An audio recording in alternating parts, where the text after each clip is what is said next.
import, export, logistics, a little bit of operation liaison manager. I have a team of 7 to 9 people at any given time. We handle all the purchasing for all of our import spirits, wines, you name it. We also do the importing for some of our direct customers. We also handle all the freight, getting stuff from point A to point B.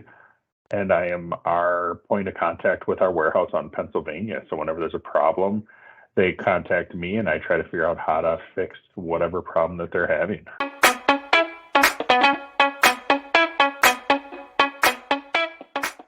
Prestige is actually an offshoot of Johnson Brothers Liquor Company. We were the brainchild of Michael Johnson, Lynn Johnson's son.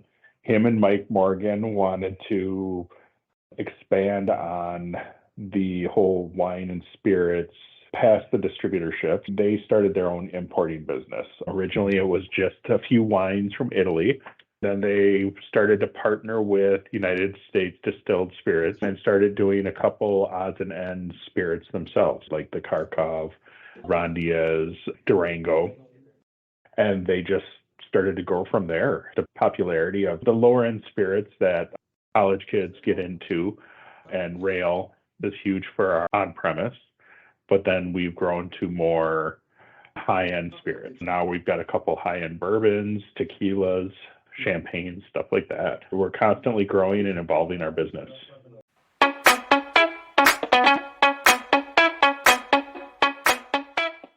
Nothing ever goes as planned. You always have to roll with the punches and keep moving forward.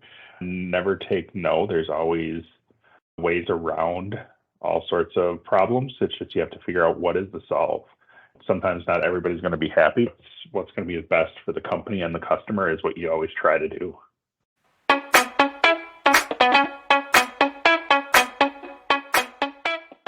Logistics, transportation is always our biggest hurdle, whether it's a port strike in France or a port strike out east or west. California, they've got a lot of looming strikes. The amount of non-backfill of truckers in the United States, trucking is not a glamorous line of work, so the amount of people that would be going into it aren't doing it as much anymore. It's our biggest challenge day to day is just making sure we can get the product here stateside or to our distributors. Getting it produced isn't always the hardest thing, it's getting it moved.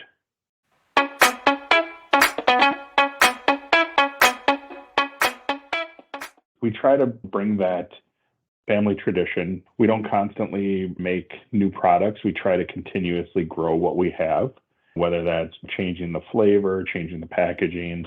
Some of our biggest brands are anywhere between 20 and 25 years old. You get that following with consumers where my dad drank some of the stuff that I'm drinking now because you see it in your household. You try to continue with the family presence.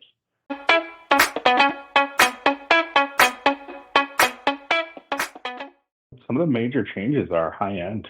A lot of people want high-end tequila, high-end bourbon, high-end wines and champagnes and stuff like that. Tequila is huge. It's been huge for the last couple of years. Casamigos, Terramana, the celebrity-driven spirits are the rage. You can't go anywhere without seeing The Rock, George Clooney, or Ryan Reynolds with gin. We try to follow suit, and we're trying to continue doing that. We launched our own high-end tequila. We've got a couple really good high-end bourbons that we're working on right now that we bring 2 out a year, very limited release. It's only 25 cases of each to keep that buzz going. We've got a couple really good gins that we're bringing in from the UK and Ireland. We're going along right with the trends. The one big trend that sort of was huge and then it's dying down is the 0 sugar, 0 calorie single serve drinks. We got into that a little bit, but it hasn't gone as well as we'd hoped. When stuff like that happens, you figure out what works and you move to the next thing.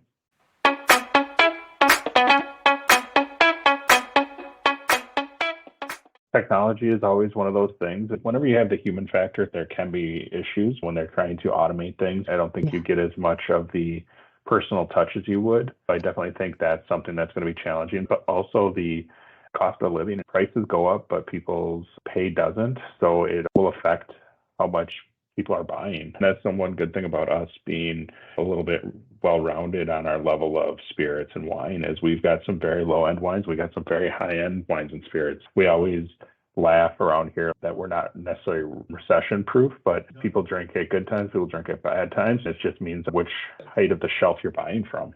I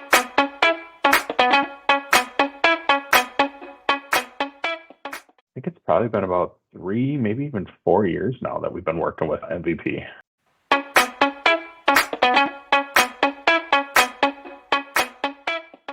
I want to say it was a cold call from the rep with MVP. Had called and said, is there any lanes or any help that you guys need? They gave me their contact information. And at the time, we didn't really have any issues, but then we started running into some capacity issues with our current carriers at the time.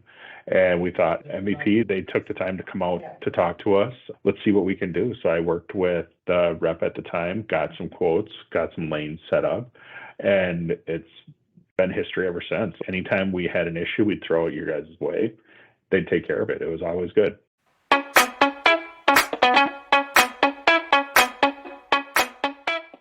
At the time, we were moving inventory from Norfolk, Virginia up to Princeton, Minnesota, and then also from there to different customers. The carriers we were using before were either having dropped loads or they just couldn't find people, and we were falling behind on our delivery dates with people, or we'd run out of stock knowing we had full well inventory in Norfolk, but we just couldn't get it to our warehouses to get back in stock. So it was causing us a loss of sales.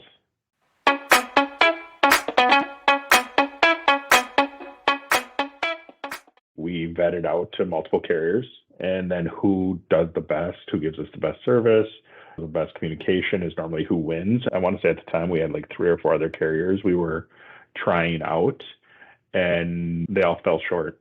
MVP raised to the top and was able to take care of everything we needed, even when there were some funky double stop or any random stuff that other people just couldn't do. MVP was able to think outside the box to make the solutions happen.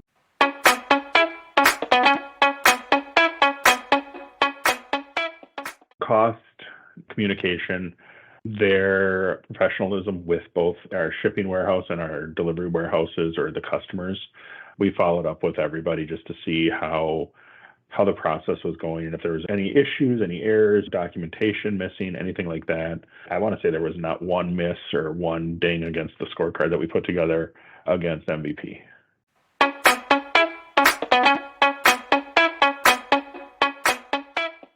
I would say the cost to do the shipping, the rates you guys provide are always very competitive, if not better than most of our carriers. And even if there were lanes where the rates were a little bit higher using MVP, there was always a way to sharpen the pencil and get those rates down to help us out and help our bottom line, especially nowadays where everybody is so hypersensitive on how much it costs to ship things and what people are spending in freight, whether it be the fuel service charge or detention, demurrage, stuff like that. Everybody's always so on top of it that MVP has always been very vocal on our behalf or to help us out with different things that they see on their side as well.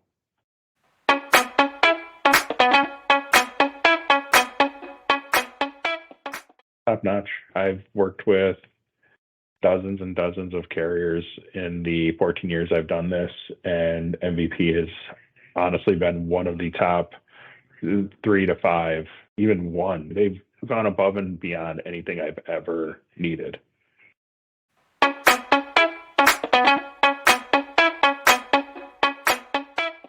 Honestly, nothing that I can think of off the top of my head. There's never been any issues, any problems when it comes to MVP. You guys are very proactive on anything. If there's a problem or if there's something comes up, you come to us right away.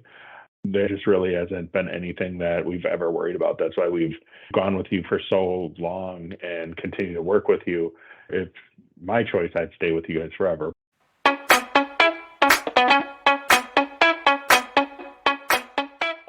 I'd just say, even if you have carriers that you've been using for years and years and years, give them a chance. They're going to surprise you, and you're going to definitely want to bring them in as one of your preferred carriers.